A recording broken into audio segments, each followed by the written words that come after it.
Presente. I'm the sound guy, so I need to go to my workplace, but I'll call someone.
How about now? Oh, yes, I have to be closer.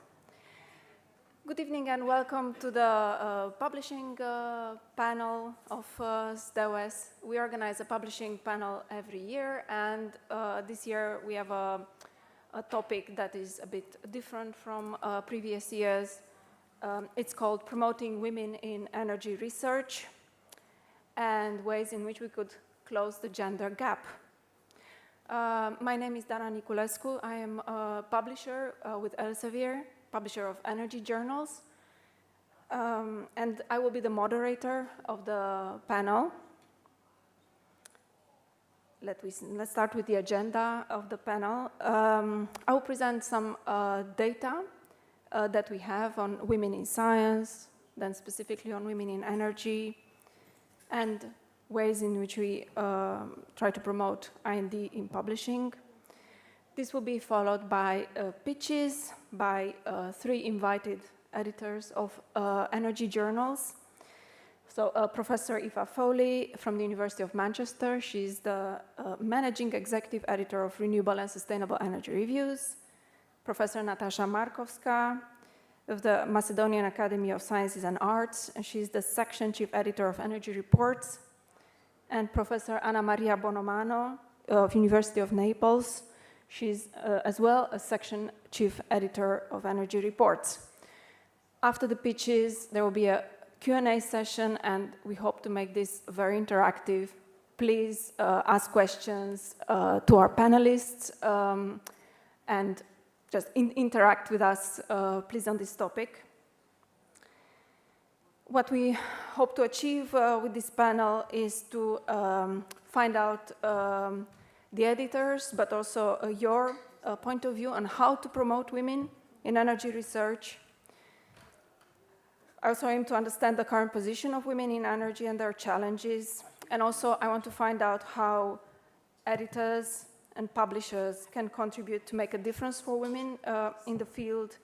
So are there any actions we could take to help bridge the gender gap in the energy field? So I will briefly present some of the results of a recent bibliometric report that we created at Elsevier in 2020. It's called The Researcher Journey Through the Gender Lens, and it looks at trends with regards to active authors and the research output by gender across the scientific disciplines in a sample of representative countries around the globe, plus EU 28. This is an older report, 2020, but it looks at older data.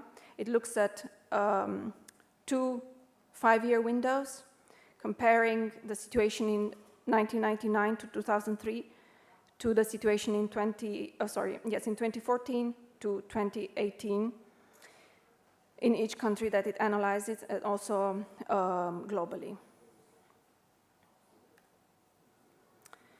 So looking at all the scientific disciplines as a whole, those that are analyzed, and the chosen sample of countries around the globe, the report shows that women publish less and occupy less often the corresponding, the first and the last author positions.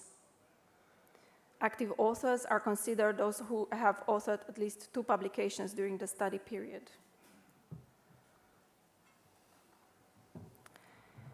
In terms of how much impact publications have, citation impact, it is found that in this 5-year window, 2014-2018, the average citation impact of publications authored by men in all the disciplines in total was slightly higher than that of papers authored by women. In 10 countries, 10 of the countries analyzed, plus EU 28. And except for 1 country, which is Mexico, in all the analyzed countries and in EU 28, the citation impact of publication was slightly higher if the first author of the paper was a man. Something else that was found by the report is that in 6 countries and in EU 28, where they looked at data, women researchers received less grants than men in the same 5-year window. And the same goes for the average number of patent applications by women inventors and assignees, which is smaller than that of men inventors and assignees. This is for the period 2012-2016. So what this report basically shows, among other things, is that in time, they noticed we are getting closer to gender parity compared to the previous decade that was analyzed, that men have a larger research footprint than women in science, meaning that they publish more, they receive more grants, they apply for more patents. It's also shown that the lowest ratio of women to men was in physical sciences in this 5-year window. In other disciplines, the proportion is closer to parity.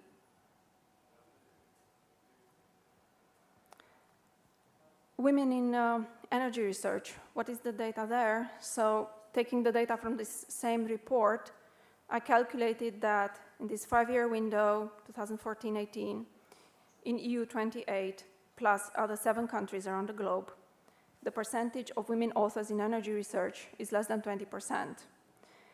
However, this is an increase from the previous decade. It's increased by 8%, what I calculated.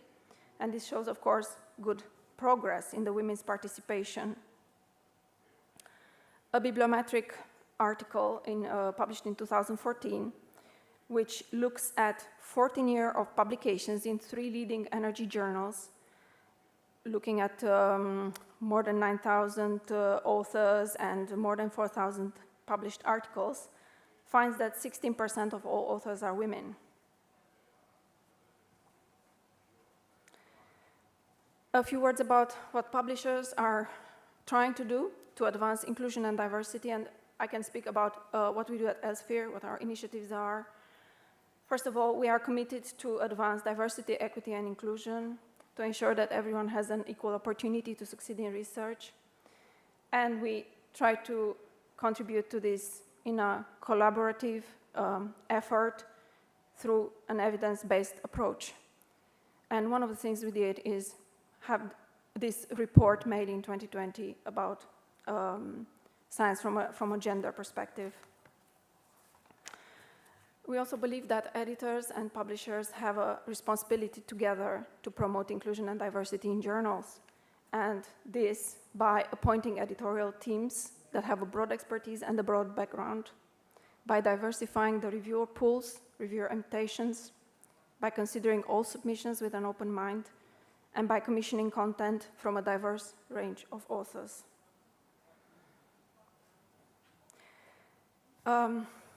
We also started an initiative to give another example to invite users to self-report diversity data in our submission system, and this includes authors, reviewers, and editors. We started this project in 2022, and it's an initiative, an effort towards understanding the gender distribution of our authors, reviewers, editors as a baseline, so that we are able to monitor any kind of progress made towards gender balance. I will stop here, thank you, and I will invite the first speech, Professor Eva Foley.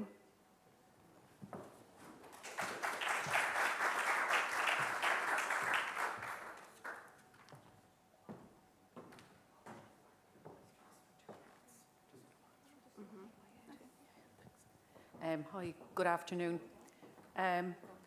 When I suppose Dan and myself started first discussing this panel, I said I need a coffee. And I ran out of my office, and my office is off my dining room, or well, it's not my dining room, it's my living room, the den for my children. So that shows you, okay, yeah? So my office is near the kitchen, and it's near the den for the children. My husband's office is in the attic, yeah? So that just puts it in perspective, yeah? So when I'm in a meeting and they come home from school, they come straight into me. Yeah? So when I was in COVID and I had to teach, I was juggling my kids' homework, my students and their issues, that's my job, minding my elderly parents, because I'm a female, and my brother was busy on the golf course. So life is very, very different for women. And I did civil engineering, my undergraduate degree, in 1992. And even the career path I took was badly advised because I was interested in designing power systems, nuclear power systems and things like that. It's ironic, isn't it? And I went to the career guidance teacher and I said to him, I said, Frank, his name is Mr. McCarthy, and his first name was Frank. I said, Frank, I said, I'd love to do engineering, because initially I'd contemplated doing medicine. I said, I'd love to do engineering. You know that Chernobyl disaster, I had grown up over Chernobyl. I said, I think I could do better than they did. So a little bit of naivety there, you know. So Frank said, do civil engineering, you could build a nuclear power station. Yeah, so off I did. I went and I did my civil engineering, and I graduated, and my first year I was working for a construction company in 1996 in Ireland, and there was no toilets for women. Yeah, so no toilets. So I worked in site. I worked in industry for 15 years before I became an academic. Not alone was there no toilets, they'd no hard boots that fitted me. I'm a size 4.5, 5 shoe. UK, I don't know what that is. What is it, a 36, a 37? So I have a small foot. They'd no hard, hobnail boots. So I had to get slaughterhouse wellies. Have you seen slaughterhouse wellies? So they wear them to cut the meat in the factories. So they were white Wellingtons with a steel toe cap. So that started my career journey in engineering. I remember I put on the trousers, so it was really raining, so it's in Ireland. I put on the plastic trousers, and I have bigger hips than a man. And I was climbing up the ladder in the rain, and I lifted my foot up, and the arse ripped in them. Okay, because they weren't designed for women. The clothing wasn't designed for women. the whole setup wasn't designed for women. So that's my career 30 years ago when I started out in engineering. And then when I was on site, and I'd ring up the architects or the electricians, or I'd be talking to the plumbers, or they loved me then after a while, you see, because I had everything organised and I wasn't a bitch. Okay? So I was very kind to all of them, and I helped them out, and if they had an issue, I would sort it out for them. And that's the key thing I would say to anybody in life. Whether you're a male or a female, no matter what colour, religion or creed, give everybody the benefit of the doubt. I only did my PhD in 2011, and people say, the two ladies came up to me and they said, Aoife, you know, I was afraid of being on the panel with you. And I said, why were you afraid? And they said, oh, you've done so much. And you know why I've done so much? I'm so driven. Drive is the key factor to success. I'm not afraid to make a mistake. That's the next thing. So to all the ladies in the room, don't worry about what anybody thinks about you. They're going to think whatever they want about you. They're going to say whatever they want to say about you. Okay? Your family, your children, your partner, your cat or your dog, they're your priority in life. This is only a job. You're either going to be good at it, or you're going to be average, or you're going to be bad. But you have to enjoy it. And that's what I do. I try to enjoy it. Now, ironically, I have a very unusual first name. So my first name is Aoife, and nobody can ever pronounce it. So when I started my journal work and my writing, my authorship, nobody knew whether I was a man or a woman. And when I get emails as editor-in-chief, or they changed the title now, I have a new title. When I get emails, they call me Sir. I'm always Sir. And I remember when people started to figure out I was a woman, one of the previous, Dana's previous, my previous publisher, Adam said, you get loads of angry emails. Now, it's either a reflection of what a demon I am in relation to publishing and the quality expectations I have, but my standards are very, very high. Yeah? So if you want to be average, go somewhere else. That's my motto in life. My career, I had very good support from my parents, and they died in the last 16 weeks. I lost both my parents. So I had very good support from them. I have a very patient and understanding husband. But being an academic, when I was in industry for 15 years, one year I had 52 flights. So I used to work in mobile phone telephony, power systems and transportation, and it involved a lot of travel. And when they asked me to go to Kabul, I said no, I wasn't going. That was the end of my engineering career, then going out traveling around the world. Okay?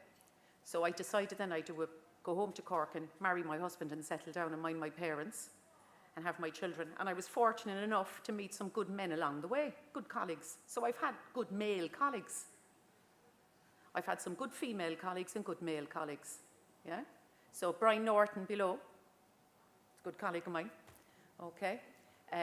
Brian O'Gallagher was probably listening in over in UCC, and I have excellent colleagues in Belfast. So I was in Belfast for nearly 12 years. David Rooney, Peter Robertson. I've also good female colleagues. So I don't think it's a case of balance or imbalance. The playing field is difficult. So when you go in for an interview, people will make assumptions about you. When you're a younger woman, when I was out on site, I remember being in an interview, on an interview panel. We were looking for some junior engineers, and one of the young ladies came in. It was obvious she was after getting engaged, and she got up off the seat and she left the interview. And one of my colleagues, he turned to me and he said, oh, she'll be pregnant in a few months. Okay. And I said, but you might be pregnant too. Didn't know what to say. Okay. So you see, you have to put it up to people. When people say something smart, you have to put it up to them and be equally as smart. Yeah. So I enjoy my job. It can be quite brain taxing, because as I say to some of the people who email me, and it's down the bottom of my email, I work 9 to 5, Monday to Friday, but I may send emails out of hours. So you could get an email from me at 2 o'clock on a Saturday morning, because I might have to do something on a Sunday with my daughter. Okay? So I work crazy hours, but I always worked crazy hours, but that's my choice. Yeah? But then I spend the rest of the time with my family and my friends. So you have to You know, some people, they like to watch Netflix. Some people like to cycle or walk. Some people like to sail. Some people like to read a book. Some people like to have a glass of wine, but you need to switch off. So in this game, this academic game, because it's only a game, as I say to everybody, nobody will remember you when you're dead by your publications. Okay? So I had a very good colleague, Jerzy Klemisch. He was the editor-in-chief of a journal of cleaner production. Jerzy passed away at Christmas. And the week before Christmas, I rang him. I had a call with him, and we had a conversation. And I said, Jerzy, I'm sorry I couldn't get to see you in October. And he said, I know, but you were busy with your mum and the chemo. So these are all the things that go on in life, and you have to be open. And this is the problem as well with academia. People don't share the fact that they're humans. So I tell everybody, I have a lot going on. So that's what I would say to you. Tell them that you have a lot going on. But at the same time, don't play the race card. Don't play the female card. It makes me feel very uncomfortable. And some people do it very well. But that's life. Okay? So we have some questions. I think you get the measure of me. I'm a no bullshit kind of person. Yeah? But the one thing I will say to you is, if you look at the panel here of ladies, Dana is very shy. She's a very shy, but she actually is a PhD as well. She's a linguist. Okay? So we're all highly qualified. But can I tell you something? You don't have to be highly qualified in life to be successful. Okay? So when you walk around and you see the people here who are looking after the bedrooms and looking after everything, actually they're the people that we do our work for. And that's the important thing. So that we have an energy system, clean water, yeah? That's what drives me, actually. And I worry about my kids now. A friend of mine said to me, you know, he said, if I had my nieces and my nephews staying with me over the weekend, I worry what will happen in 40, 50, 60 years. And that's what I worry about now at the moment. I wonder, did I do the right thing? Should I be a degrowther? But that's humanity, isn't it? You have to drive on, and you have to try your best. So I say that to the women in the room. The other thing I say to you as well, and I always find it really amazing, you know, you've probably been in a situation where somebody assumes that you're not the person in charge. Yeah? Have you been in that situation? Yeah. That's the best one. What I usually say in that situation is nothing. And I get one of the people in my team, if they have to come up to me and ask permission, I say, send the person up to me. And then I'll chat to them, you see, and then they're going, what's going on? Okay? So, you know, research is easy. Make sure it's robust. Make sure you've all your limitations in. Don't grant people papers. You know, you see these people, they say, oh, email it to so-and-so, you'll get it published. You know, put their name in it. I actually turn down all those invitations. I don't like those invitations. If I do work, I work on the paper, I contribute. So, you know, I worry when I see people with H indexes up in the hundreds, you know, and they're publishing 50 or 60 papers in a year. There's only 52 weeks in the year. You can't publish 52 papers. Okay? So it's quality over quantity. So it depends on how many people you have in your group. Be kind to your students. That's really important. Ask them how they're getting on. And if they want to give up their PhD, leave them give up their PhD. It's not the right thing for them. Don't force something that's not going to fit. Okay? Leave them graduate with an MPhil. What else? If you're not happy in academia, get out of it. I say that to everybody. Yeah? If you're not happy in academia, if you're not happy with the circumstances of your employment in academia, get out of it. There's loads of other jobs out there. Okay? So there are my few comments from my position and my experience. And that's basically it. I hope I think I've sort of painted you a picture of the type of person I am. Thank you very much.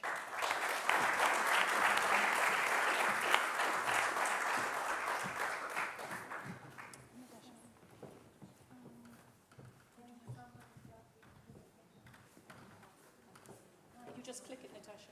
Yeah. They're here down. It's one of these. Do they recognize which one? Oh, this one.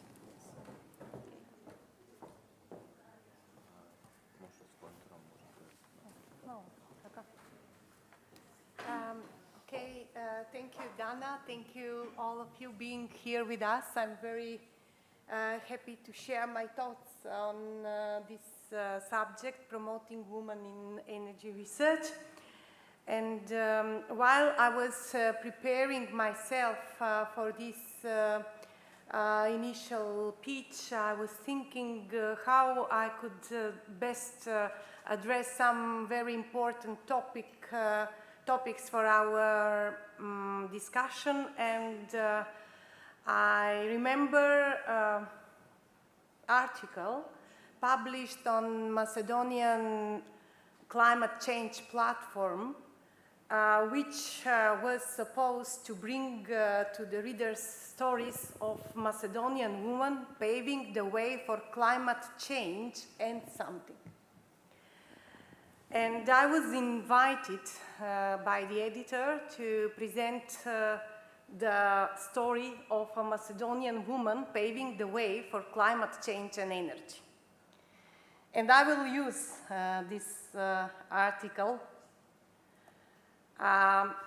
just one photo which is upon which the whole article is centered, and only the last paragraph.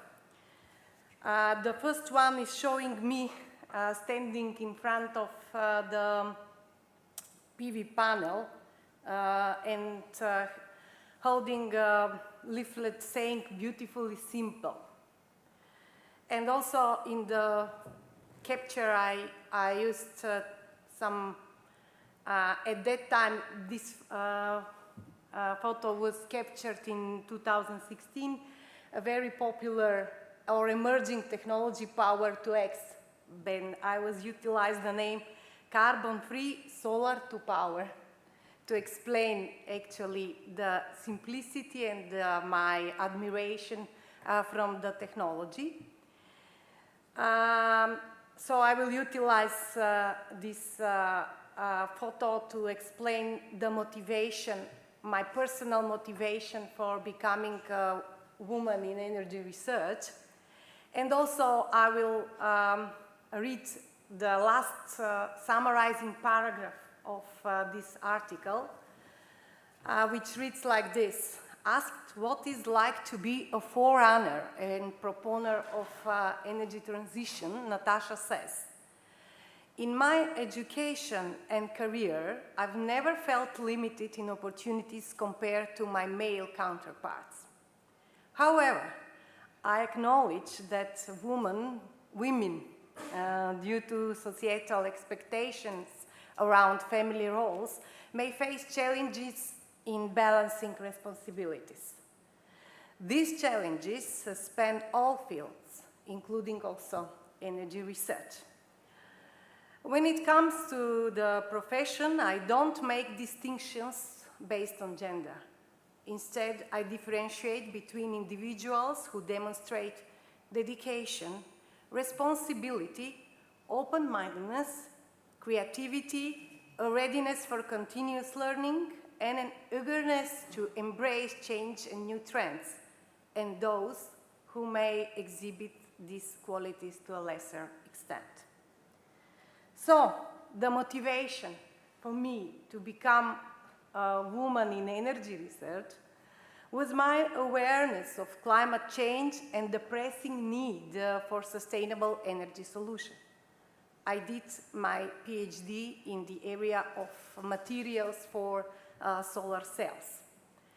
And also a desire to make a positive impact on the environment and society as a whole.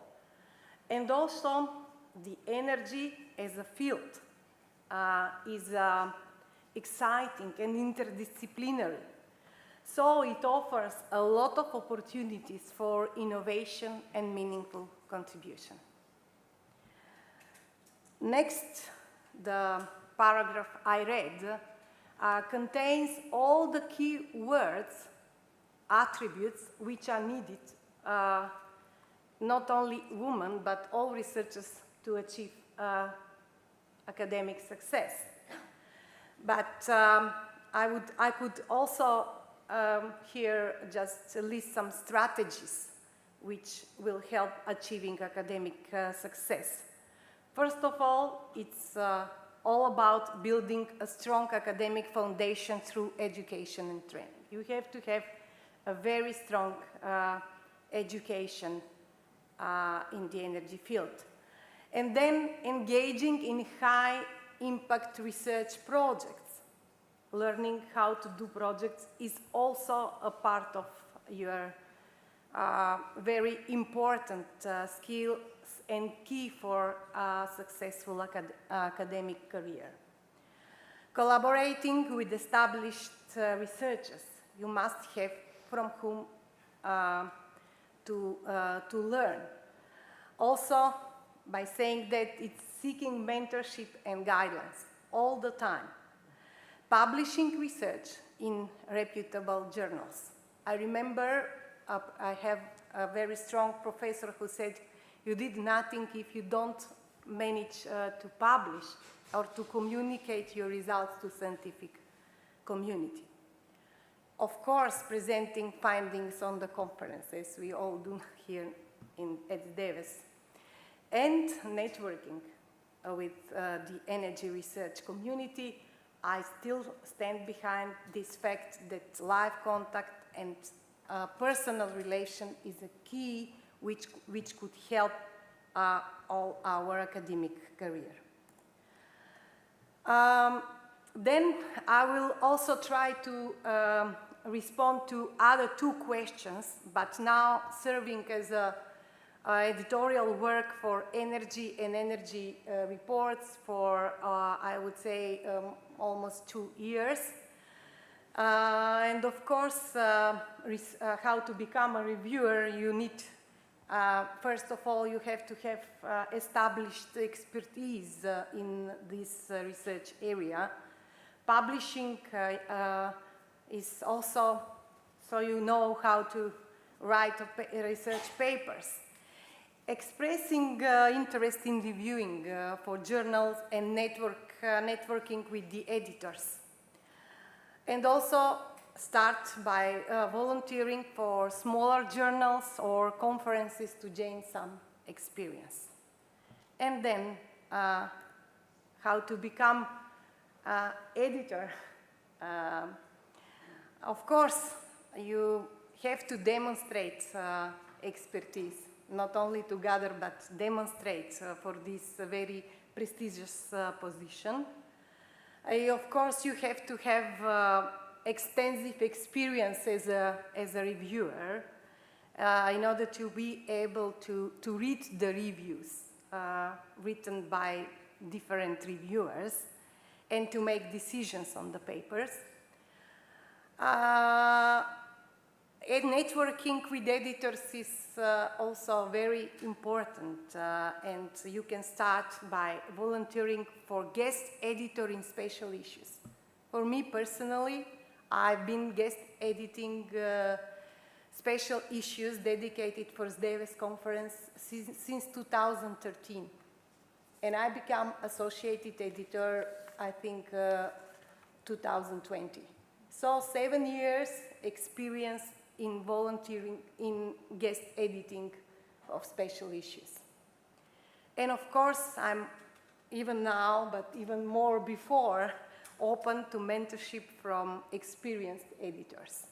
This will help much for a successful, effective and efficient performance of this role. So thank you very much for being here. I'm really looking forward to engage with my fellows panelists, but also you to illuminate the way of the ones who want to follow this pathway. Thank you very much.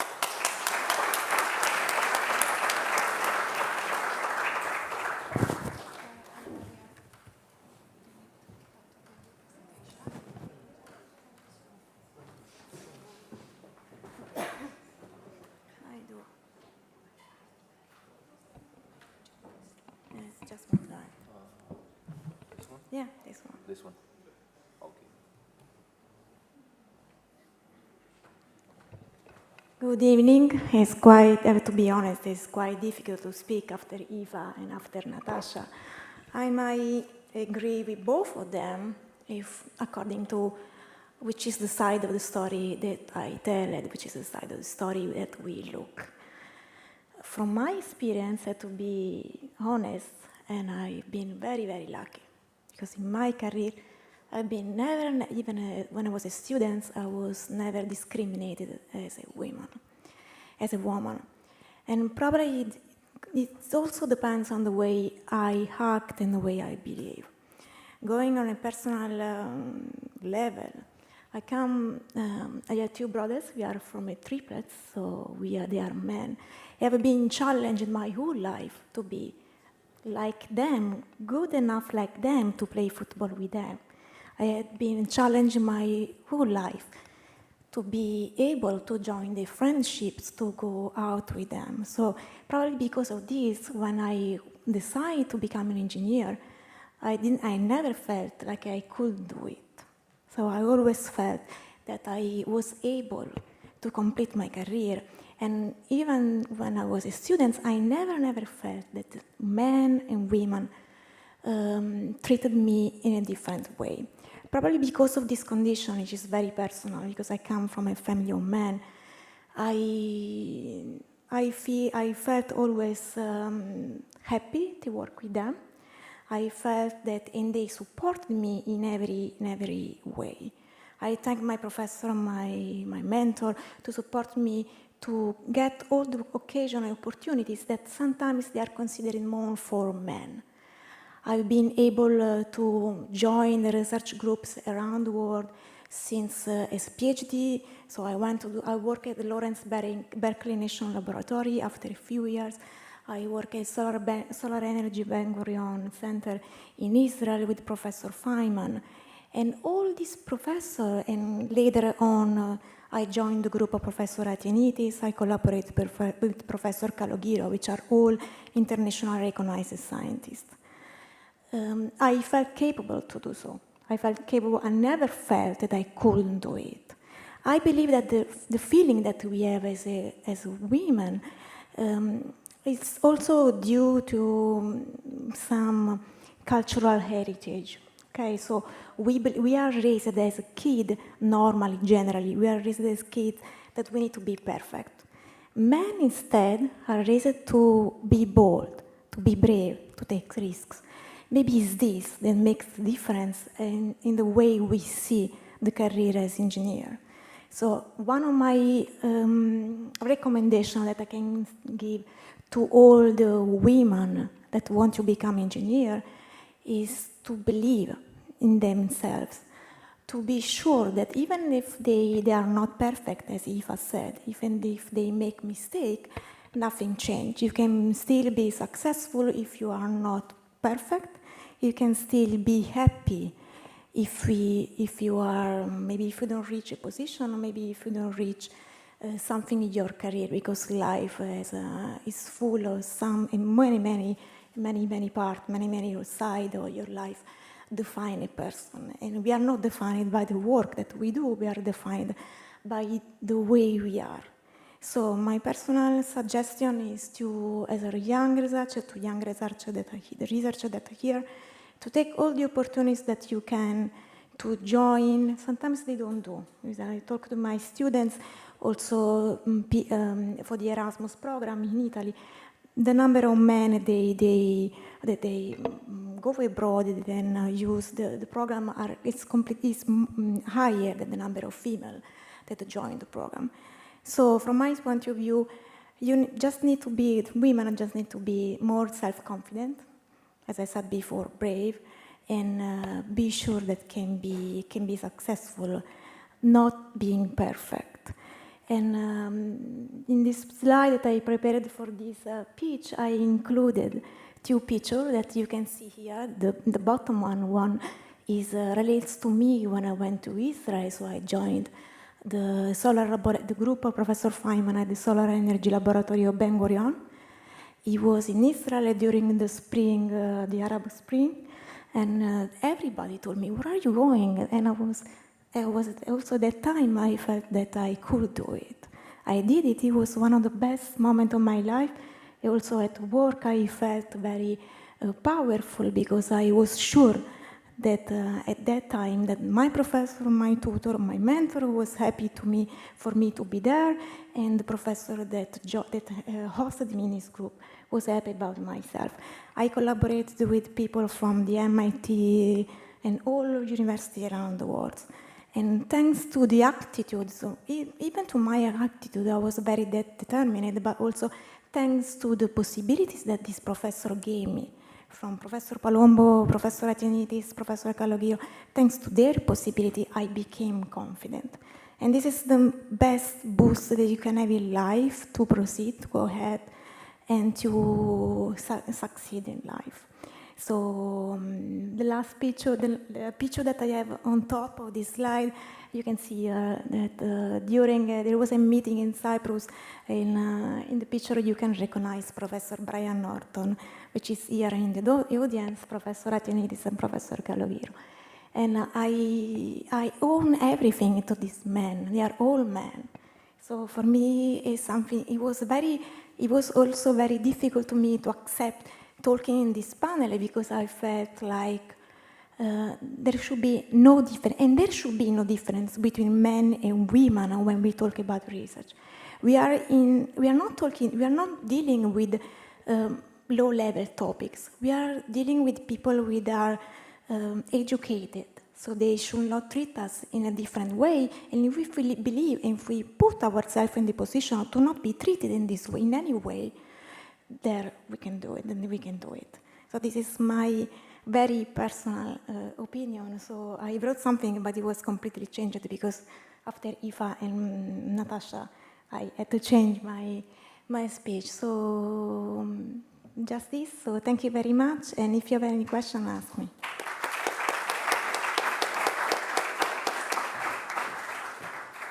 We open the floor to questions, please, if you have questions for our editors.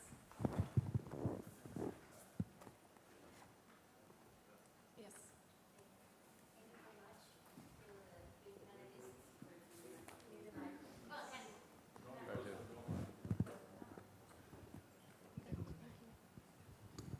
Hello, my name is Mónica García. I'm a professor at the Polytechnic University of Valencia, Spain. I work on issues related to gender in organizations, and I am quite familiar with literature regarding gender, and there are many publications that show that having children leads to a significant decline in the number of publications by women on average, while not affecting the number of publications of men.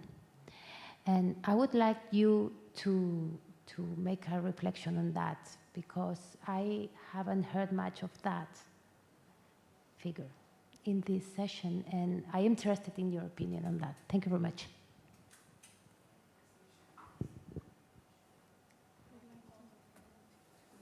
Oh, I think I'm probably,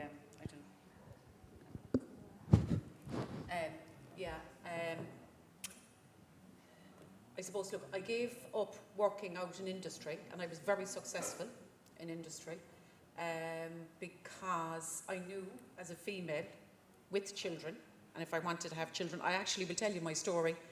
There was a lady from Siemens in Germany who was working in Siemens in Ireland, and she was in finance. She was the accountant for Siemens in Ireland. And I remember we were at dinner one night, and she had no children. She said, I don't know. And I said, oh, I don't know. I'm not going to say her name. And so I then was contemplating, I met my husband going back to Cork, moving cities. And I just, all the success that I had, I ended up going back about maybe 8 or 9 years in my career to move back cities, because the opportunities would be different in different parts of my country. And when I had my children, I remember I had the Viva 2 weeks before I delivered my daughter. And then I presume I was just nesting. I think it's nesting they call it. So I was remember I was breastfeeding, I was making the changes to the thesis. It was completely bonkers. And I have a picture at home. And because I was staff in the university, I had 2 external examiners. And I have a picture of the thesis on my kitchen table with my daughter in her high chair next to it, with all the markups and the post-its, yeah. And I remember, so that was the story of me and my work. And then a few years later, I bumped into a former colleague of mine who had worked with this colleague from Siemens in Germany. And I said, how's so-and-so, and what's she doing now? Oh, she gave it all up. And I said, why, what happened? Well, she just decided when she was 44 that she was going to have a child. So, yeah, so at 44, she packed it all up. She travelled all over the world. She would have been quite a senior role. And I thought to myself, it's really strange the way people make choices in life.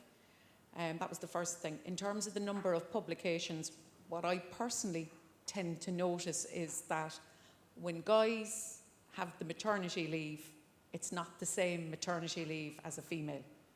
So it's like a woman's choice if they want to breastfeed or bottle feed. It's completely, there's a lot of guys in the room now that are just going, this is just a completely bananas conversation to have at a conference about women and energy. But I suppose, look, I did turn down a paper on milk production and energy, which is really successful in another journal, and I won't mention it anymore. So I got a lot of stick about that. And I sent it to the Journal of Cleaner Production because I thought it was more suited. But from my own perspective, I see that what tends to happen is when you're breastfeeding, or if you're bottle feeding, you're up with your baby at 2 or 3 o'clock in the morning. My son had colic, my second child, and he was awake a lot. So I would be up feeding him, putting him back to sleep. And then I thought to a male colleague of mine who had, because they get more maternity days now, and he said to me, oh, it was great being on maternity leave. I got so much done. And I thought, this is just bananas. So it's different. It's very, very different, and I think that's the point. So when women are off, they have a caring responsibility or a role. When a man is off, Goran's laughing now. When a man is off, they don't have that. Well, if they're bottle feeding, yeah, and you have a husband who wishes to get up, but my husband couldn't breastfeed at 3 o'clock in the morning. So it was a mathematical impossibility. So that was the first thing. Then I suppose when my parents got sick, this was the next thing. So when my parents got sick, I have 2 brothers and a sister, and they don't live near my parents. So it was for me then to bring them to all the hospital appointments. So since 2009, I had constant chemotherapy, open heart surgery, more chemotherapy, radiotherapy, cataract surgery. So I had that since 2009 while I was doing all of this. But I have a really good husband, and he's really supportive. But likewise, my parents were really supportive. So I think it's about the team that you have around you. I had some supportive colleagues. I had some unsupportive colleagues. Because I think in academia, you can have a lot of the green-eyed monster. You know the green-eyed monster? Do you know? Envy. Yeah. Envy, yeah. Or tall poppy syndrome is the other thing. So somebody said to me in Ireland, because Ireland is just really bad at that. We're terrible. We don't, and David knows because he's been in Ireland, Irish people don't like other Irish people being successful in Ireland. Okay? So if you're a tall poppy and you grow above all the other poppies in the field, they wait to cut your head off. Okay? So that was one thing. In relation then to the other people and papers, then I have some male colleagues who were very good and would have taken a very active role in their children, but it's the same in industry. So I've been 15 years in industry and 15 years in academia, and it's actually very similar in both sectors. It's really up to you in your relationship to decide what you want, whether you're straight, bi, whatever type of sexuality you are, whatever type of partnership or relationship you have, whatever way you have your children, it's really up to you to decide what you want. Now, I think sometimes people, they're not very organised. So Natasha hit on something which was really interesting. she said, you have to manage people. So I'm a really good project manager. And I manage everything like, it's like military precision. You know, so somebody says, you know, I organise a conference. I remember, Dave, remember that conference, ITRN in Cork? We had this transport conference in Cork, and somebody said, how many people will you get? I said, I suppose I get about 500. Yeah, and I did, and it was a bit of a shock, and I brought in some really heavy hitters from overseas. I had the head of manufacturing from Toyota. I just, out of the blue, I just sent him an email, and he said, yeah, he'll come. And then I had the head of electromobility from Siemens. He came. But that was a connection because I knew him from my previous life. So then I had the guy who designed the Renault Zoe, Clio, you know, the electric Zoe. And I was actually only in the 3rd year of my PhD. But I did my PhD part-time while working full-time. So I think I'm a bit of an outlier, but it's because I'm a good project manager. So I think project management is key, and organisation. So the one thing I would say to a lot of academics, do a project management course. You know, learn how to structure. Now, it's been a bit chaotic, you can ask. It just sends me emails. The stress coming from Dana sometimes. But the last 18 months has been particularly stressful. And I suppose the other thing as well is, what I found really strange is in academia, when I was in industry, people tended to dress down. In academia, one thing I notice is the men dress up and the women dress horizontal. You know? So it's only in the last, I'd say, maybe 7 or 8 months that I've started to put back on a suit, or started to like wear heels. I haven't worn them for ages. I tend to wear runners and jeans and sweaty, smelly t-shirts. But I've had to now because I'm on that greasy pole, as they call it. You know, the greasy pole. I have to do more things and appear at more things, and I have to speak to more diverse groups. So there's sort of an expectation that I will look respectable and that I will wear a suit, which is a man thing. So if you look around here, most of the men tend to wear suits, and it's easy to be a man to go to a conference, because when they come to the conference, there's more men. So the first night I came, I remember I had a gin and tonic in my hotel, and I said, fuck, I have to go up to that thing now. That's what I thought in my head. And I walked up the stairs and I looked, it was a sea of men with their partners, a few partners.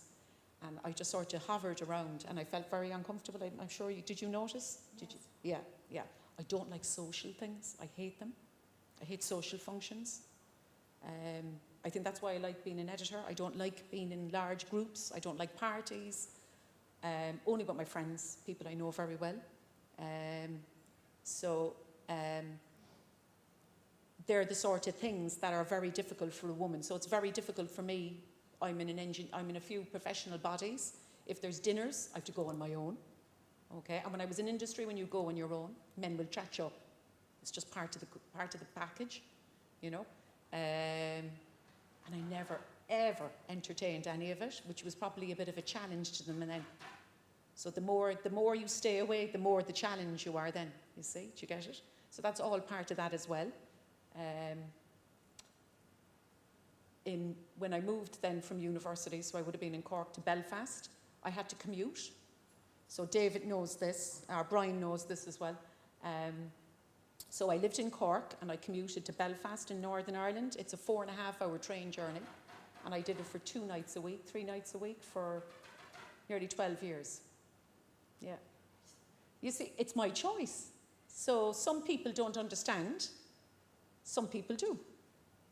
So if a man did that, there'd be no questions about it. I have colleagues, male engineering friends who get in a plane in my home city every weekend and they fly away for 4 nights and nobody bats an eyelid. But if a female does it, it's a different kettle of fish. Yeah? Okay, I could see the head straight away, they were shocked.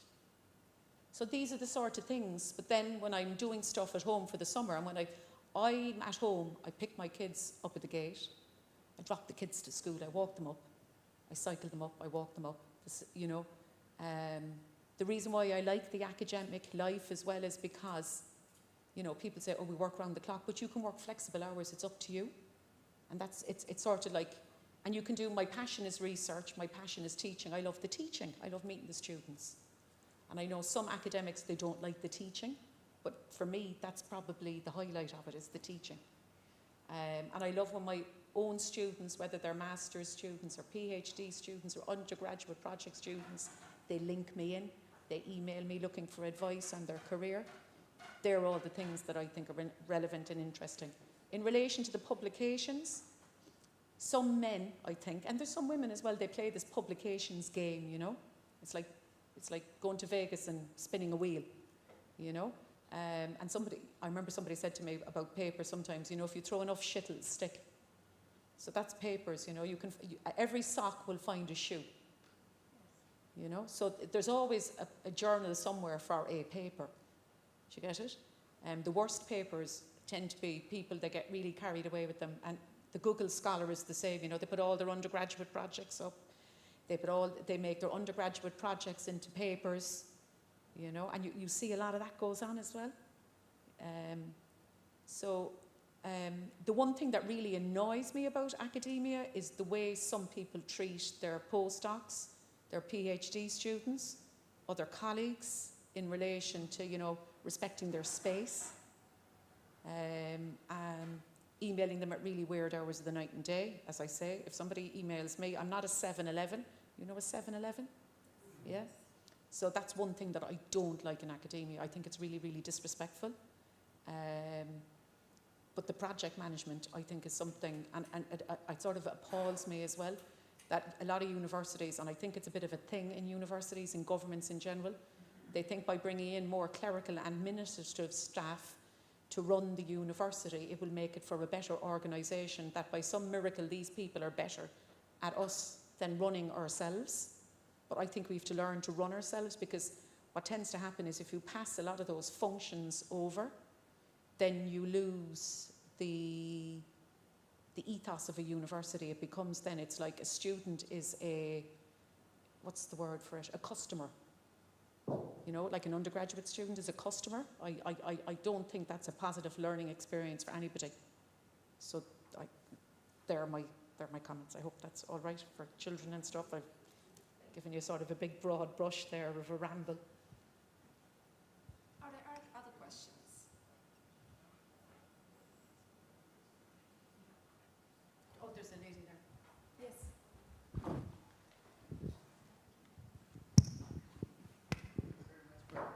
Is this working? Yes? Thanks a lot for these comments. I always find it very entertaining, and I think it's much easier to understand each other when we talk about some of the topics, because they are not necessarily graspable for the opposite sex. I have a question that I find very frustrating sometimes, and I want to hear the experience the same. I feel like in the last some years, there's been this tendency to tick the boxes. So now we need to tick the box. We are missing women here. Have you been experiencing this? And I think when I say, and I represent the women saying this, is that I don't want to be here because I'm a woman. I want to be here because I'm qualified, and I believe that I'm qualified. But sometimes you really get this impression, oh yes, we need women here to tick our boxes of diversity. Yeah, very supportive approach. What are your thoughts there? Fully agree. I had that in my talk, but it's not really articulated in the same way. But just counting how many women against men, it's not really, I would say, meaningful. But we have to see how one person, being a woman, can contribute to some goal. And indeed, sometimes I evaluate some energy-related studies, and nowadays you have to evaluate also this gender aspect. And all the time they talk about introduction of gender dimension, but I didn't see in my life any study now in energy-related which goes beyond counting men versus women. So I think this is a very, very good point. And also, this, I would say now counting authors, or because for me when I edit some paper, or if I review a paper, I don't know whether it is a man or woman, the author. So these figures are just by accident at the end when you count how many women and men. But for us, the ones who do the evaluation of the work, it really doesn't matter. So I'm really against that ticking the box. I do believe the same. I mean, we have to stop thinking that this is the storytelling. We have to change the storytelling. Because if we keep saying always the same things, we start thinking that we don't deserve the position. So when we get a position, they come to us and they say, okay, because you are a woman. No, because I deserve it, that's it. And we can reach the same position as men. So this is my point. But I really believe that the way we act, the way we let people treat us is very, very important.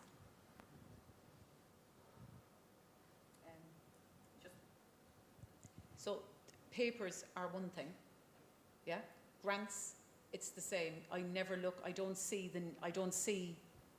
actually, all I look at is that there's a corresponding author, that there's, you know, all the authors are there, okay? That their affiliations are there, but I actually don't look at where the affiliations are.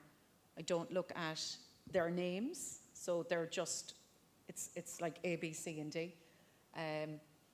So that's papers. With grants and grant evaluations, whether it's for the NSF, whether it's for the Finnish Academy, whether it's for the Israelis, the Swiss, you know, your own, the Croatians here, whoever it's for, okay? What I actually, or the EU, I actually don't see whether there's men or women. I look at the science and the engineering, and if it's good, and if the paper is good, they're the things that I look at. But for promotion, and this is the thing, so when you're an academic and you're applying for promotion in a university, I've had comments where I've heard male colleagues saying, oh yeah, she got it because she's a female, and now they're ticking the gender box. She's gotten the promotion, you know, and actually I turned to one colleague of mine and I said, well, actually she's more qualified than you. And he said, why? And I said, well, this, and this. And he was a bit taken aback. And I said, yeah. And she's a size 36 double D as well. That probably helped. So he didn't know what to say then. So when it comes to those things with promotion, as I said, the envy thing, you know, if a guy does it, it's great. If a woman gets it, how did she get it? You know, that's the one thing that I will say. In maybe it's different in Italy, maybe it's different in Macedonia. But that's not the vibe I would have gotten in the Republic of Ireland or in the UK on occasion when a female gets promoted. You know what I mean? When I went from lecturer to reader, somebody said to me, why don't you go? I remember I went down to my head of school. I had a meeting with them about applying for promotion. And I knocked on the door and I went in, I sat down, and he said, are you sure now about applying for promotion? Do you tick all the boxes? And I thought in my head, I actually have more fucking boxes ticked than you. Okay, excuse my language. I am a civil engineer. It's going out all over the world. And I actually thought in my head, my H-index is this. I've more papers published than you. 15 years in industry. I've been around the world. I've done probably more things than you. When you're sitting across the room here from me, telling me, have I ticked all the boxes? But it was the arrogance of him. Because he hadn't even read my paperwork. That's what hit me when I went in. When I went in to meet him, I knew straight away when he asked me that question, it was the first utterance out of his mouth. I said, I bet she hasn't even read my CV. Do you understand? So just don't assume, you know, when you're going to these tick boxers, that they're even prepared for the tick boxing. Okay? So when you apply, always be ready. And what actually happened was, I went out the door, I decided I wasn't going to apply for SL. I was going to wait for another 9 months and I was going to apply for reader because I was going to overshoot his little runway. So they're the things sometimes, you know, it's like playing chess. So you have to choose your moment in academia. Okay?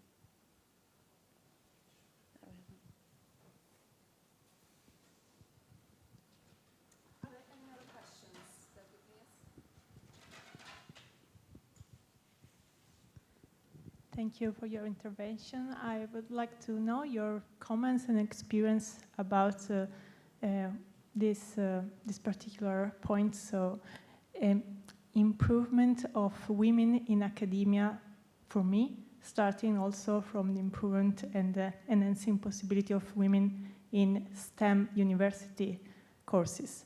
And so I would like to know if how to promote women in STEM courses, like, for example, engineering and so on. Because, for example, in my case, we were 3, 4, and a lot of other men instead at university. Thanks.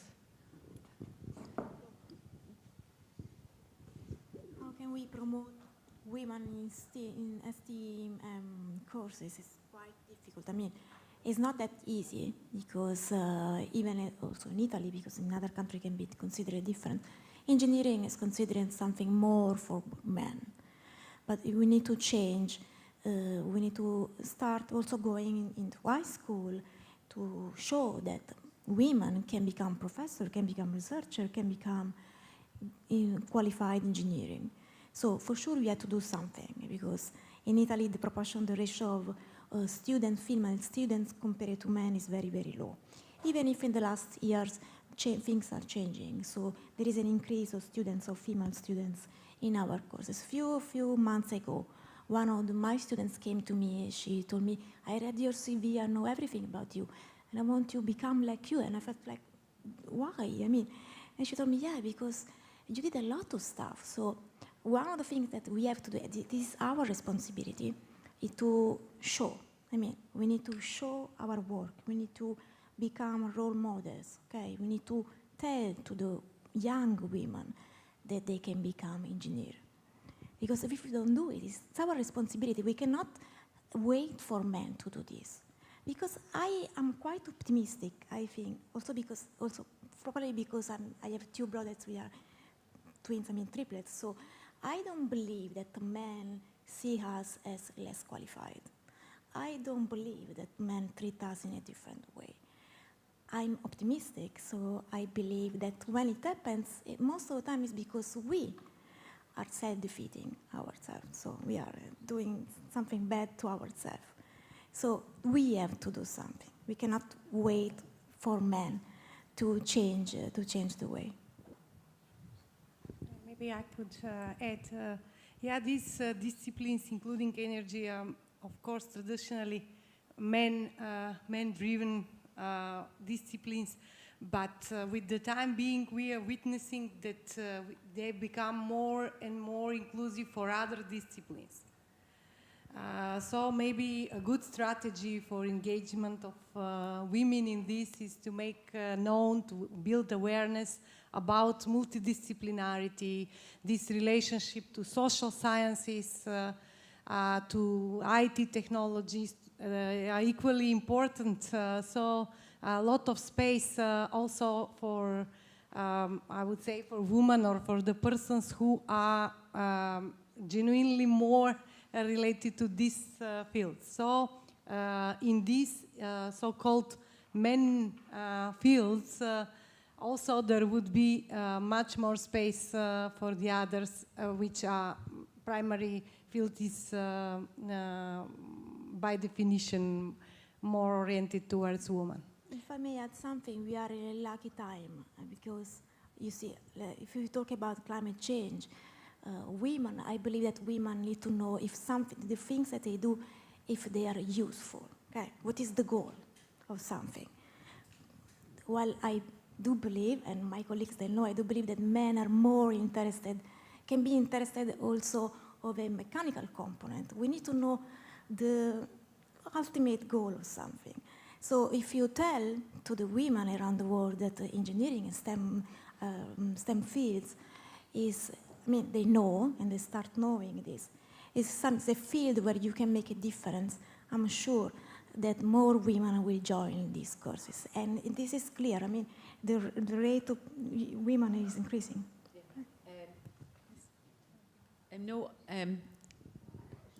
From my experience, when I do outreach, And I go to primary and secondary schools, and I would have done it as part of sort of, we have a programme in the Republic of Ireland, it's the same in the UK where I work now. And it was about science and getting more women into engineering and getting more women into science, mathematics. Medicine is a field that has a lot of women in it in Ireland, so it's different. But what I will say is that mathematics, physics and chemistry are not taught at the right level in secondary school, high school, for women, for females. So when I was in high school, I wanted to do physics and chemistry, and there was no applied maths. I self-taught myself applied mathematics. So it's a combination of physics and mathematics, and I did it for the Leaving Cert. It was a bet with some male friends of mine in the boys' school, because in Ireland our schools are segregated. It's mostly males and female schools. So the maths and physics wouldn't be a priority. The priority would be biology. The priority would have been the languages. So that's the first thing. My own daughter, she had very, very good maths in primary school. And then when she joined secondary school and COVID hit, the maths wasn't great. And I know from a lot of girls, they drop out of doing honours maths, which are higher level mathematics that you need to do engineering. They tend to drop out because they don't have that confidence that the men, and I say, when I referred to my head of school, he would have been the same to a man if a man had gone in as a lecturer, because actually he's that type of character. He was full of himself. One of these professors who's full of himself and he's not prepared. He's too busy doing his own work, and he just took on the head of school role just to tick the box. Okay? So, that's the comment in relation to him. So I don't want to think it was a sexist thing. There are people you're going to meet. So it's the same in regards to mathematics. Men are happy to make a mistake in maths. Women, we like to get things right. And I think that's what puts us off maths and physics. We don't have that confidence that if we make a mistake, you sit down. What I enjoyed about maths was you didn't have to learn it off by heart. I hate learning stuff by rote. You learn biology. I hated biology because you had to learn all these diagrams and you had to learn all this information. I loved geography because it was easy to remember, and history was a story and it was easy to remember. But maths, you just sat down and you kept on going over the questions, and it was practice made perfect. It wasn't rote, and it was enjoyable. And there were sort of different tricks and different things you could remember, mnemonics and stuff. So that's why I enjoyed maths. And I think actually what happens is girls' schools, or girls, don't tend to have good maths teachers. And when you have a male maths teacher in a school, I think they're coming from a different position to people who want women, more girls or more females, to do engineering and sciences. So, and they don't understand what those, because it's very different teaching maths in high school and primary school than it is to teaching maths in university setting. So that's why I think that maybe, like the American system where it's more general arts and general science, and you don't go straight into engineering straight out of university, which is the European sort of system, I don't think that lends itself to having a lot of female engineers, because we're sort of pushed out of the nest before we even have a chance to get in the nest. So that's my comment. There's a question. Yes. Is it okay? Yes, it is. We kind of tend to talk about barriers on different levels here. And I must say that it's really great to hear what you said right now, because there are structural barriers here. And I feel a bit awkward when we talk about that women should act and behave in certain ways. I absolutely think that we should acknowledge the structural barriers and work with them. I've Thank you. never changed. Brian knows me a long time, and I actually, to be quite honest, you either love me or loathe me. I love you. Thank you very much. So that's the thing. And Brian knows me well enough. I remember, and I was in a room, and we were putting together a grant, and Brian was involved in the grant, and I remember ringing him really late one evening, and he has this young, he probably thought I was very young, he didn't realise how old I was at the time. He probably thought I was in my 20s, writing up this big, huge grant for an energy research centre in Ireland.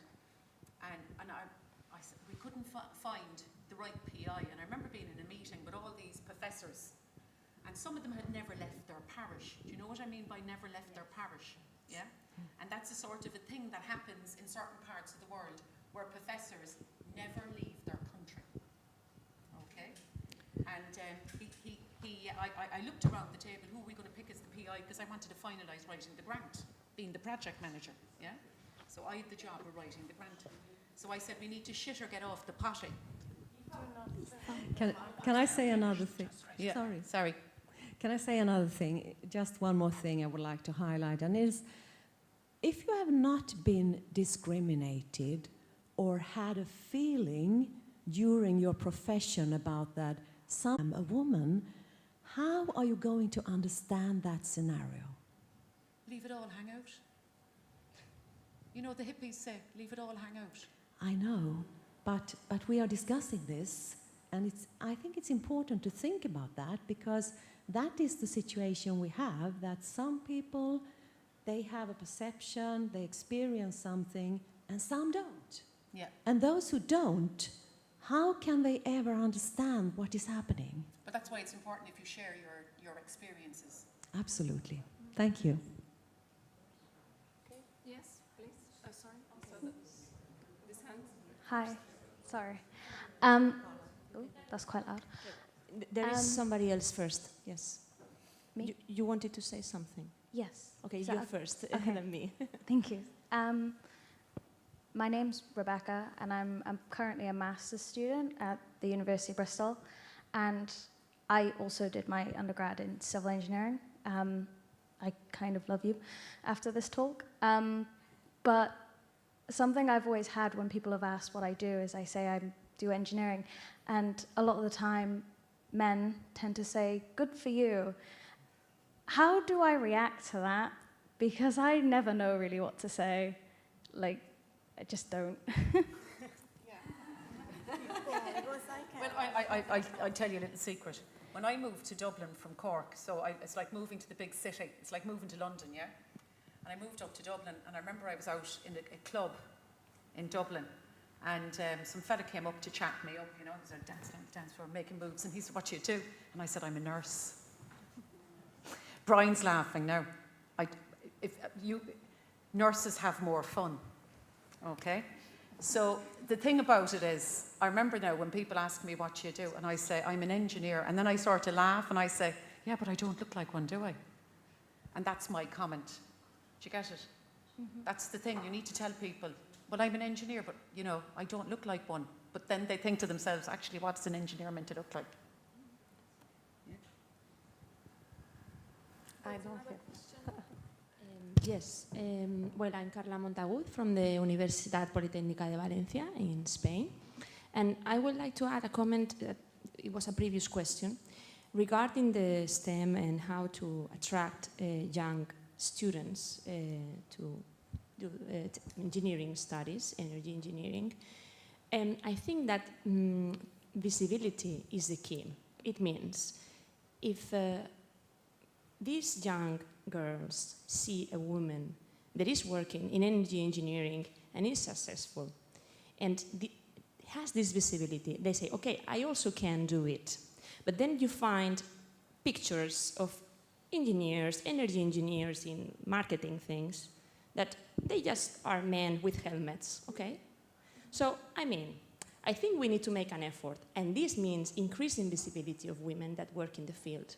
And this means, as we are just 16%, if we are lucky, of energy engineering women in the world, at least in Spain is like this, and probably in the world is less, then I think that we need positive discrimination. I don't agree with the checkboxing avoiding. I think that we need to promote women. Visibility is not just to put women farther than men because they are women. No, no, no. The successful women, women that are making efforts, to give them the opportunity and increase their visibility. So I have been offered things just because I'm a woman and they have a gender balance problem. This has happened to me. And probably I have the same merits as a colleague, but they say, no, but you have to understand, I need gender balance. So I prefer her to be. And I have to hear that next to my colleague who is a man. And probably I have the same merits. Probably less, I don't know. No, the areas... And I don't like that kind of just comments. something very short. I mean, the cost that we have to pay to promote women. I mean, at the moment we cannot say anything else, because if they don't promote us, we will never achieve visibility. So it's a cost. No. I'm not talking about that. No. I tell you now what she's talking about. She's talking about the fact that in her role as a female, so in my role when I worked in one particular university, I was always on interview panels to make up the gender balance. So they keep on coming to me to sit in the interview panel because I'm a female. Yeah? And it's unfair to keep on asking a small pot of women to sit on an interview panel because they have to make up a gender balance. It takes a lot of time to interview people and to do it right. So that's the first thing. Second thing is then, they need a female for a picture. Or there's something they'll roll you out for that. Or they're having a conference, they have to have a female speaker. You know? So the thing is, you have to learn to say no. Learning to say no is very, very important. In relation to salaries, and females and salaries in general, women are poor negotiators because they underestimate their own value. If you don't value yourself, you're never going to get paid well. Do you understand? So whatever you think the best guy is getting, you ask for 20 more than him. Okay? Of course. Another thing I would like to say regarding the PI for the projects. I have been in a situation where somebody, a full professor in a team, in a specific team, no names, told me, well, I want to, I want you to do this proposal. You know how much it costs to make a proposal, right? In an interdisciplinary smart city thing, difficult task. And but I want to be the IP or the PI or whatever, the main researcher. I was like, but I am going to prepare it. I am going to do it. I am an associate professor. I can be the PI. I don't see why. I mean, not because I would love to be, because I've never been in a European project, the PI. And then I said, but I am doing the job and I need it. For you, it's nice. But you don't need it. You are full professor, okay? I need it to be full professor, yeah? And they said, no, okay. And then why did you say to my colleague? Let me finish. Just 1 second. Why did you are you letting my colleagues less merits than I have, okay, to be principal investigator? And then you are telling me this. Ask them to be. To do the job, and then you are the principal investigator. And he told me, no, but there is a difference, Carla. He's putting his knowledge in the project. Oh, yes, sorry. He has knowledge to put in the project. No, can I say something to you now, okay? I've had the same thing happen to me, where I wrote up a grant. It was an NSF, USA NSF, SFI grant. And I wrote the whole grant. And myself and the more senior professor, who was actually a really good friend of mine, we sat down and I said to him, we won't win this with me as the lead PI. So strategically, we did it on purpose so we would get the grant in. But there's been other occasions where I didn't put myself down as PI because somebody swung their testicles in the air. Okay? But it's up to you as a female to say, hang on a second now, this is my grant. And in actuality, a university shouldn't encourage it where you felt obliged to be second fiddle to him. But you know what is the end of the story? I just did, no way, stop. I'm not going to do this for you. If I do it, I will be the IP, not you. And then this, what the result at the end of the story? He's planning to kick me out. Yeah. Because I don't fulfill with his requirements. Yeah. But he's not doing this to other colleagues. Male. I am the only woman in the group. Mm-hmm. So I do feel, and I have felt during my career, this kind of discrimination. So I am telling the truth here. Well, that's why I got on a train for 4.5 hours every week for nearly 12 years. Eh? That's why I got on a train for 12 years. Do you understand? Because I didn't want to put up with it in the university where I was. I knew I would have to put up with that. Okay? So by moving, I gave myself a career path. Okay. So you see, sometimes you're going to have to make a choice to move. I'm not moving, I'm staying. Why should I move? Because But you see, the thing about it is, can I say something to you? Sometimes locations don't suit people and certain organisations don't suit people. And, and this is an industry for 15 years. When you don't like the job you're doing, or you don't feel you have the opportunities that you feel you need to get ahead or to do what you wish to do, then you need to move on. Because that's what's endemic in that institution or that organisation, that they support or facilitate that. Or that he feels he's empowered enough to behave like that. Do you understand? Yes. So rather than you upsetting yourself, being angry, because this is what happens, and it happens to men as well. Don't think you're the woman. You're the only, it does happen to men as well. Men are treated like that as well in certain organisations and research groups. Yeah. If it doesn't suit you, pack up your bags and leave and go somewhere where it will suit you. Thank you. Thank you very much. I really like this talk. However, I'm thinking we've talked a lot about what each of us can do and has to do or could do. And about myself, 20 years ago, I wanted to study civil engineering. I did not. I became an economic. And I find myself in energy research as an economic. And I'm always talking to engineers and have to tell them, no, I'm sorry, I'm not an engineer. So we're discussing this. However, what I see is there are structural barriers. And my question is, how are we challenging the structural barriers? Because each of us can do and promote herself and promote other women. And I mean, I'm a full professor at a University of Applied Science. I'm even vice president interim right now. So I think I've done quite a good job about myself, but I think we now need to challenge the structural barriers. So my question is, how are we going to do that? Thank you.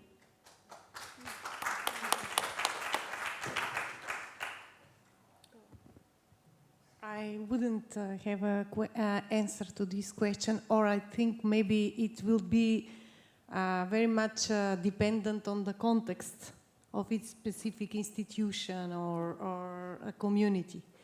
And I believe that it's not only gender-related discrimination. We also have intra-generational discrimination. For example, there are institutions where younger professors could not be leaders of the projects just because they are younger and not senior, although they have their titles.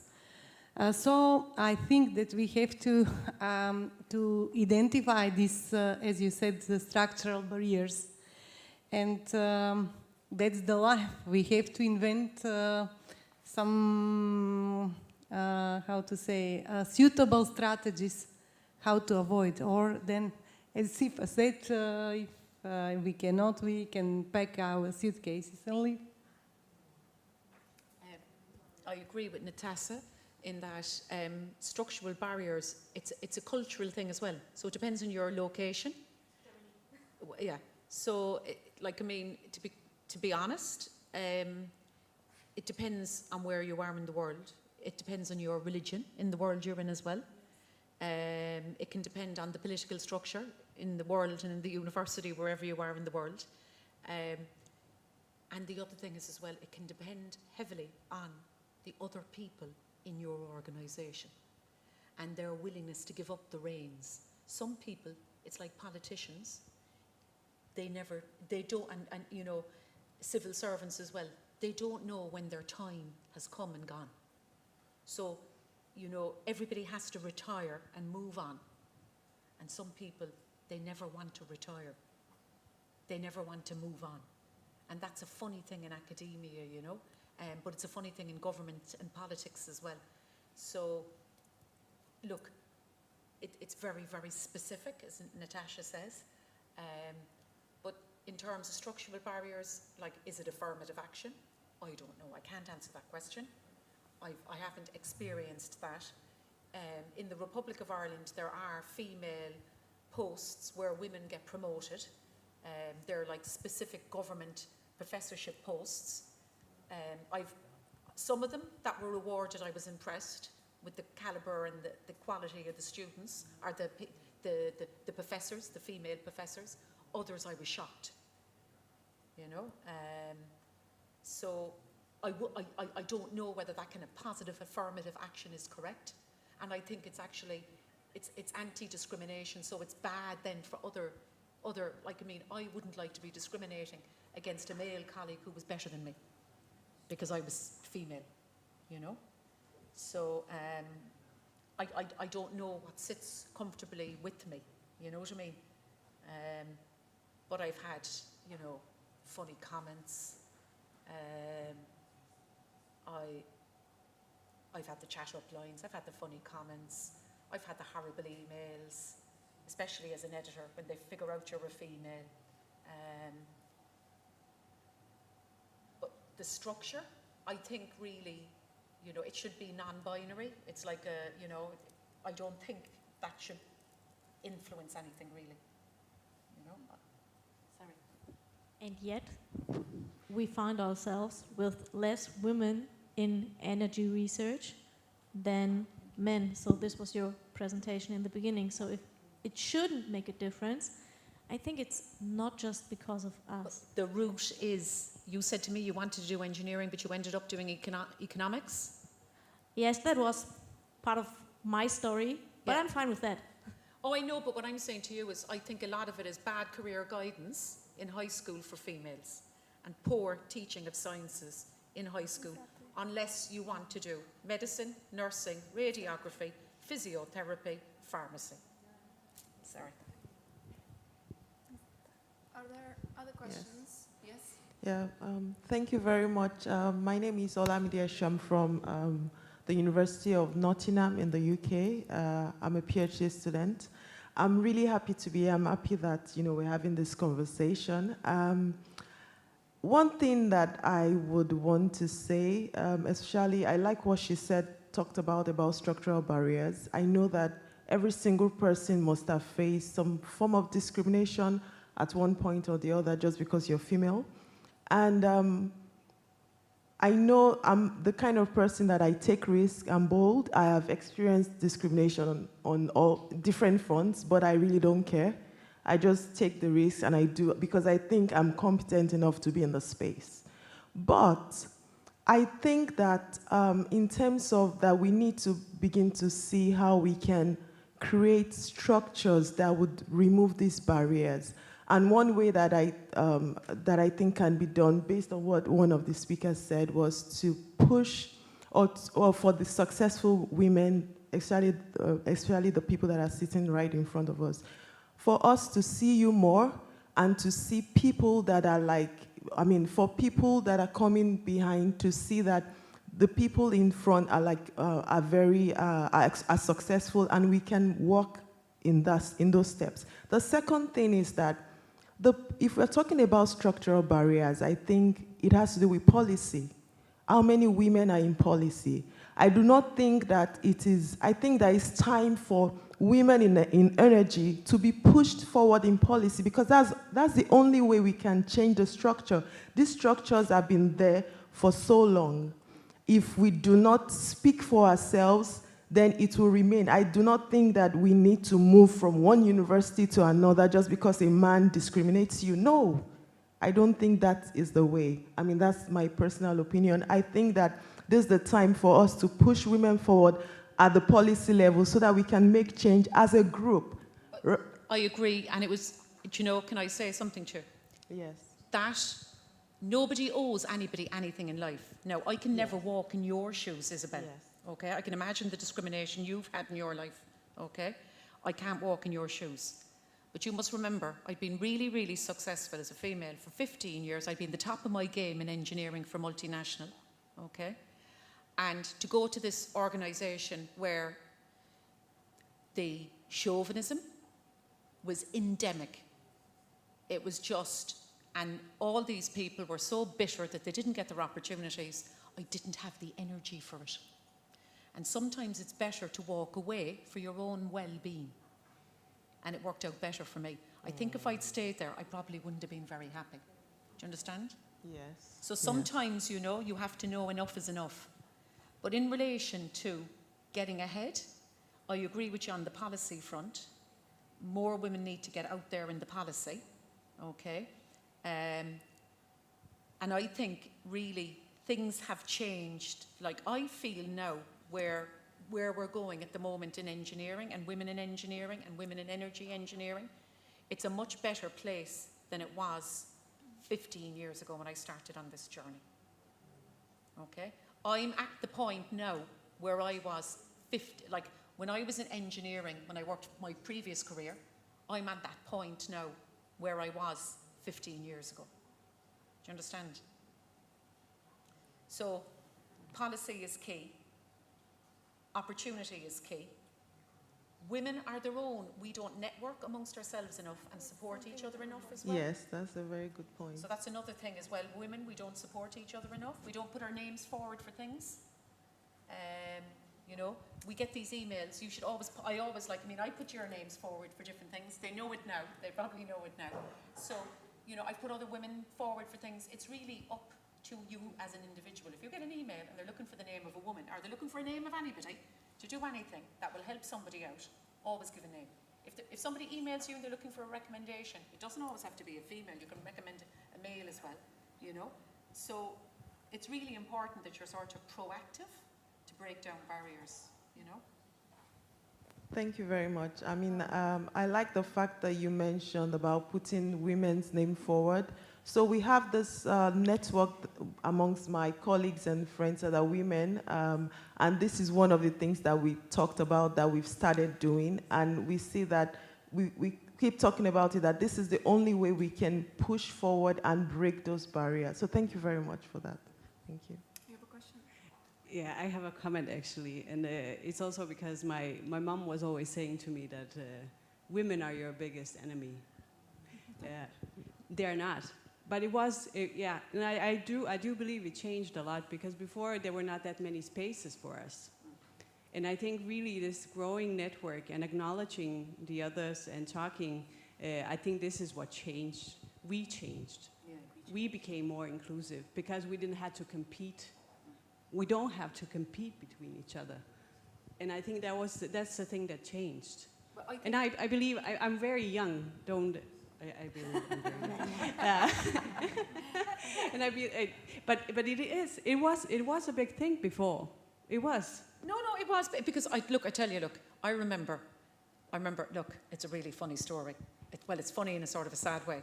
I remember there's a famous TV program in Ireland, and it runs every Christmas. It's the Late Late Toy Show, okay? Now, Brian has left the room and he probably knows it well. And it's the whole of Ireland stops, and they have all these toys that children would like to get for Christmas, yeah? And everybody's there. And I got my first period the night we were watching the Late Late Toy Show. And I remember sitting there, and I went into my mum, and she turned to me and said, "You're a woman now." And I went, "What the f?" My head, being a civil engineer. And so years later, I remember it was always a sort of a dirty thing, wasn't it? Yeah? A woman and her reproductive cycle and all of this. And I'm sitting here now, I have the hot flushes because I have the menopause. We were only talking about it earlier. Okay? And I remember thinking, you know, every building site I was on, even when I was in college doing my undergrad degree, the women's toilet was the disabled toilet. There wasn't enough women's toilets in the engineering buildings. So women having their periods, are, you know, women having babies, are, you know, some women get really, really sick when they ovulate. It's like they really get back pain and they get migraine, and, you know, there's some men in the room who have wives, they know what it's like. And, you know, all of these things, they are part of the barriers that we face. And it's actually, you know, some women get endometritis sometimes, you know, endometritis. Yeah, and I can never say it. So that's another challenge for women. Statistically, women get more arthritis, they get more osteoporosis. So there's a whole load of things that women get that people don't realise. So when you have babies, your weight goes up, your weight goes down, your body gets left, your body goes right. I have a wardrobe, it's from size 6 to size 16. You know what I mean? But I'd say there's a few guys here in the room that are probably still wearing the same suits that they had 10 years ago. Do you get it? So these are all sort of the structural things that it's all part of being a woman. And I think if we're sort of open about that as women, then it's better for us as women. You know, and I might have a greasy hair day, or I might have a sort of smelly armpit, you know, menopause, hot flushes day, but that's all part of you either love me or loathe me. And that's, you know, you have to be willing to put yourself out there. The thing about men in politics and men in general, men put themselves out there because they have no fear of failure. Girls played with dolls, boys climbed trees, and if they fell out of the tree, it was great. Do you get it? But there's one thing if you notice here. I was a tomboy. I would suspect she was a tomboy, and she was definitely a tomboy. But I still love dolls. You know what a tomboy is? Girls who played boys' games when they were children. Yeah. So, yeah. But I believe that you have to embrace this difference. I mean, we don't have to underline this difference, and we don't have to underline that these differences are barriers. It's just us. Yeah. We are different. That's it. This is not something that lower our quality, our possibilities, decreases our possibilities. So this is what I think. Stop underlining. Hi again. I didn't present me the last time. My name is Pia Ulvenblad. I work at Halmstad University. I'm also vice chairman and WITEC, Women in Technology. It's an NGO working for supporting and being role models for women in STEM educations. I think that we should really be aware of how we generalize.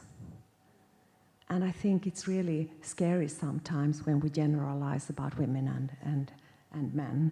And I also think, I must say that I don't agree that we don't value each other, we don't promote each other. I think we are great, and that we really should say that. And I really think that we help each other. So I just wanted to say that. I don't want it to be that we don't do that. We really do. I think we are great. We actually agreed with you. We did say we put each other forward. So. Thank you. I think this concludes our panel of this evening. I hope you found it interesting. I would like to thank the 3 women I invited here for their participation, for their pitches, for their contribution. And I wish you a good evening. Thank you very much. Thank you.